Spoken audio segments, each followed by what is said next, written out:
নমস্কার, জয়তারা। সিংহ রাশির বছরের প্রথম মাসটা কীরকম যাবে বলে দিচ্ছি। যারা ব্যবসা করছেন তাদের জন্য কিন্তু সময়টা ভীষণ টাফ হতে চলেছে। বিশেষ করে পুরো মাসটাই আমি বলবো, মাসের শেষটা বেশি। আপনার কম্পিটিশনও বাড়বে এবং আপনার কোনো প্রবলেম আসতে চলেছে ব্যবসায়। যে কোনো ধরনের প্রবলেম হতে পারে, সেটা আপনার অনুযায়ী আপনি ডিসাইড করে নেবেন। আপনি যে ভালো করে জানবেন যে আপনার ব্যবসায় কোন দিকে প্রবলেম আছে, এবং সেই দিক থেকে কিন্তু প্রবলেম আসতে চলেছে। টাকা পয়সার দিক থেকেও হতে পারে সেটা।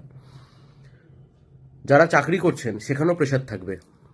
হুট করে দেখবেন কাজের প্রেশার এত বেড়ে গেছে, অনেকে কিন্তু চাকরি চলে যেতে পারে। এটা খুব খারাপ লাগছে শুনতে, কিন্তু এটা ফ্যাক্ট, এটা হতে পারে।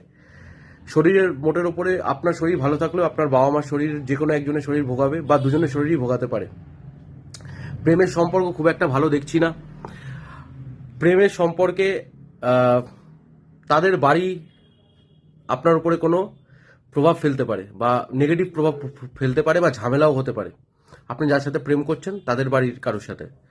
বিবাহিত জীবনে আমি যাদের বিয়ে হয়ে গেছে, নবদম্পতি যারা একদম নবদম্পতি বা যাদের বিয়ের কিছু বছর হয়েছে, তাদের বলবো সেভিংস করুন। আপনাদের কিন্তু খরচ বাড়তে চলেছে, সেই নিয়েও কিন্তু একটা অশান্তি দেখছি। আপনি নিজে কোনো জায়গা ব্যবসা শিফট করতে পারেন। যারা ভাড়া বাড়িতে থাকেন তারা ভাড়া বাড়ি চেঞ্জ করতে পারেন। শরীরের ওপরে বলবো পেট খারাপ ভোগাবে, পেট খারাপ হবেই এই মাসে। বাইরের খাবারটা অ্যাভয়েড করবেন। অনেকে পিকনিক যাচ্ছেন, অনেক অনেক জায়গায় ঘুরতে যাচ্ছেন, তো এই দিকটা একটু বুঝে শুনে চলবেন। আর নিজের কুণ্ডলি চেক করানোর জন্য ওপরে দেওয়া নম্বরে যোগাযোগ করুন। ধন্যবাদ।